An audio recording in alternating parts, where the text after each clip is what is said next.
Welcome welcome to my channel again बच्चों। आज मैं शेयर कैपिटल का लूंगा।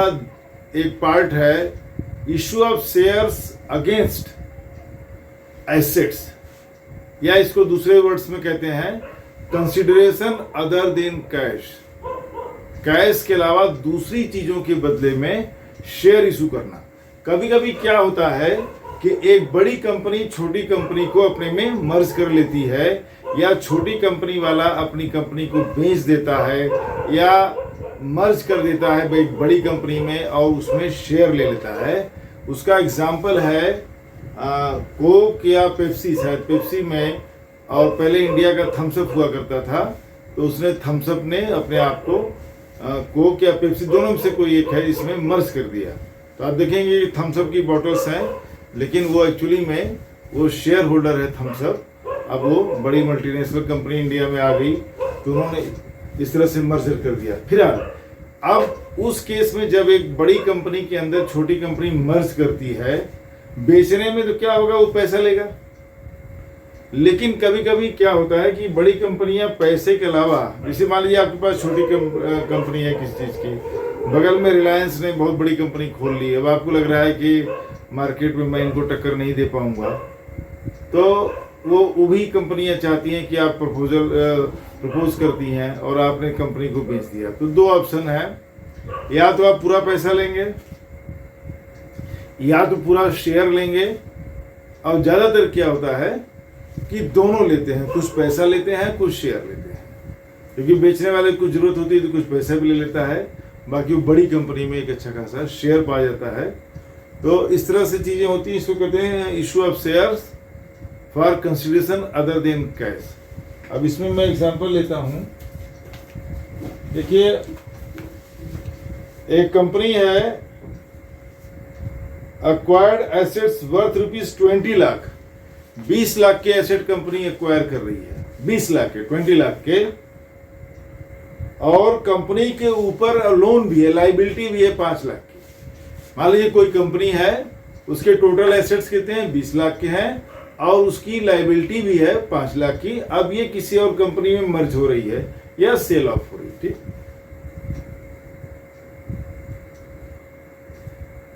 अब उसके बदले में जो बायर है क्या कर रहा है, वो 14% issue 14% redeemable preference shares of 50 each at par to discharge the purchase price, और इसकी जनरल एंट्री पास करनी है, ठीक है जी। तो 20 लाख के शेयर्स हैं, तो हो जाएंगे, देखिए 50, आपको कैलकुलेट करके दिखा देता हूं। 20 लाख, देखिए ऐसे कैलकुलेट कर लिए, तुक्के मत मारा करिए। 20 लाख रुपीज हो गए और 50 रुपए का एक शेयर है, ठीक है जी। 5 4 जा 20, 1 2 3 4 0। तो देखो कितना शेयर इशू कर रहा है, 40,000 शेयर इशू करेगा। इसको वेल कैलकुलेट कर लीजिए, तुक्के मत मारिए, नहीं तो एक गलती होगी सारा क्वेश्चन गलत हो जाएगा, राइट। तो ₹20 लाख के शेयर्स हैं, ठीक है।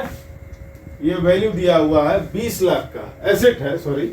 तो 20 लाख के एसेट के बदले में कितने, 50 रुपए का शेयर है, मेरे ख्याल से ऑन पार है, हाँ ठीक है। ऑन पार आपको बताया होगा, on par, on premium, on discount अलग अलग होते हैं। ऑन पार का मतलब है जो शेयर का फेस वैल्यू हो, जो उसकी रियल वैल्यू है, वास्तविक कीमत है जो शेयर की, उसको कहते हैं ऑन पार। और प्रीमियम भी होता है, डिस्काउंट भी होता है। तो यहाँ पे ये ऑन पार है, 50 रुपए का शेयर है, तो इसलिए 20 लाख के एसेट के बदले में 50 रुपए कितने शेयर इशू करेगा, 40,000 शेयर इशू करेगा। ये निकालना इसलिए जरूरी होता है कि अगर प्रीमियम है, डिस्काउंट है, तो बहुत ही जरूरी है। ऑन पार पे तो चलता है, तो दिक्कत नहीं है, ठीक है। बिजनेस है, general entries for acquisition of the business. देखो इसमें सिंपल एंट्रीज हैं, हम ज्यादा उसमें नहीं कर रहे हैं।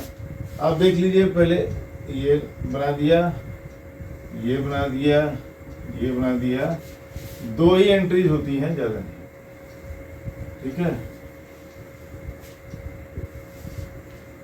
मैं इसको मैं हटा दूं, शेडो है, राइट। तो छोड़ो इसको, क्या लिख, चलो चलो, date particular portfolio debit credit. देखो जब वेंडर से, बहुत आप बेसिक चीज को समझिए, जब वेंडर से परचेज करेंगे तब की क्या एंट्री होगी। अगर कंपनी का नाम गिवन है XYZ लिमिटेड तो आप वो लिख दीजिए, नहीं तो क्या लिखेंगे, देखिए पहले तो एसेट आ रहा है, क्योंकि यहाँ पे एसेट है, अगर एसेट्स के नाम दिए गए हैं तो नाम भी आप लिखिए, मशीनरी, लैंड, बिल्डिंग, फर्नीचर लिखा हुआ है तो लिखिए, ठीक है। अब ये 20 लाख के एसेट्स हैं, ठीक। अब अगर कंपनी का नाम दिया है तो आप कंपनी का नाम लिख सकते हैं, और नहीं तो आप लिख दीजिए टू वेंडर, ठीक है, to vendor account 20 lakh, right. तो asset account debit to vendor account credit. अब आप जो है सेकेंड एंट्री आएगी, देखिए वो सिंपल है, vendor account debit 20 lakh, sorry, to share capital,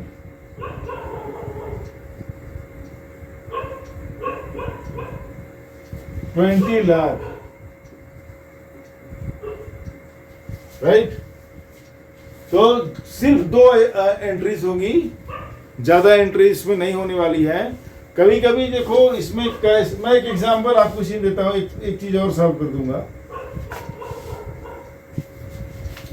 आप इसी केस में मान लीजिए, अब ये तो क्लियर है ना, asset account debit 20 lakh to vendor account credit 20 lakh, vendor account debit 20 lakh to share capital 20 lakh, ये बेसिक एंट्री है।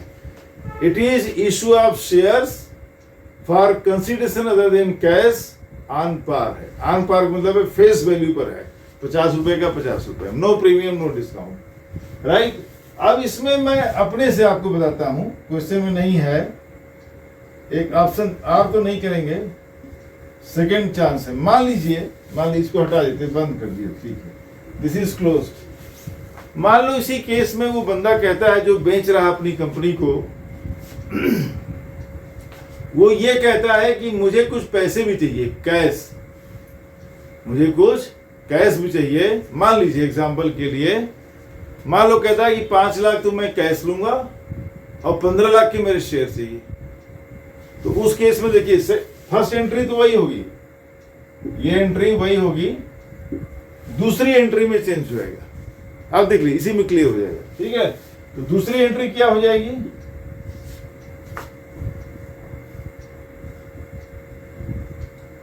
Vendor account debit 20 lakh to bank account credit 5 lakh to share capital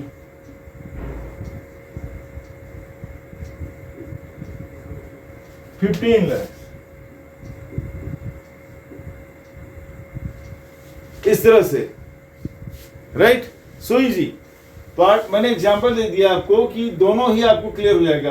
अगर पार्ट पेमेंट में है कि कुछ पैसा उसको कैश में चाहिए एंड बैलेंस का उसको शेयर दिया जाएगा, तो the entry will be pass like this. इस तरह से एंट्री पास होगी कि vendor account debited to bank account to share capital account, ठीक है। मोस्टली जो डील्स होती हैं वो इसी तरह की होती हैं कि वो कुछ कैश भी लेते हैं, जनरली होता नहीं है कि पूरा शेयर कैपिटल ले लें, हो भी सकता है, लेकिन आमतौर पर कुछ पैसे भी लेते हैं। फिलहाल जो क्वेश्चन में दिया रहेगा आपको वही एग्जैक्टली फॉलो करना है। इस बात का बेहद ध्यान देना जरूरी है कि अकाउंटेंसी का जो सब्जेक्ट है इसमें ग्रे एरिया नहीं होता, there is no grey area, it is always in black and white. और सब्जेक्ट में ग्रे एरिया होता है, अज्यूम करते हैं, अज्यूम करके चलते हैं, वो ग्रे एरिया हो गया। यहाँ कोई अजम्पशन नहीं है, या तो ब्लैक है या व्हाइट है। तो जो लिखा है, कहने का मतलब है whatever is written in the question के अंदर जो कुछ भी लिखा है आपको एग्जैक्टली 101% वही फॉलो करना है। एग्जैक्टली इसलिए हमेशा हमेशा क्वेश्चन को पढ़ने में टाइम दीजिए।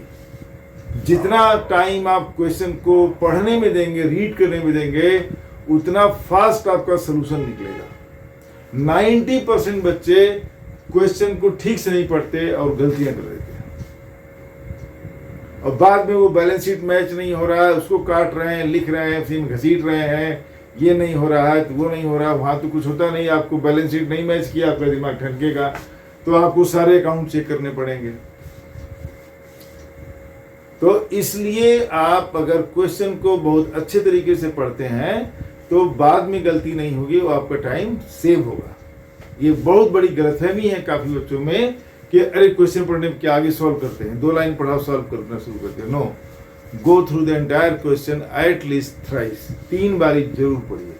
ठीक है, अब देखो हमने ऑप्शन दे दिया, इसमें क्वेश्चन हमारा ये था, लेकिन मैंने ये अपने मन से एक ऑप्शन दे दिया कि अगर कंसिडरेशन अदर देन कैश है तो फिर क्या करेंगे। ठीक है, मिलते हैं दोस्तों नेक्स्ट वीडियो में। एक और क्वेश्चन लेता हूं मैं प्रीमियम का ही, इसका कंसिडरेशन अदर देन कैश का। Please subscribe my channel and share with your friends. Meeting you in the next video. Thank you for watching. Thank you very much.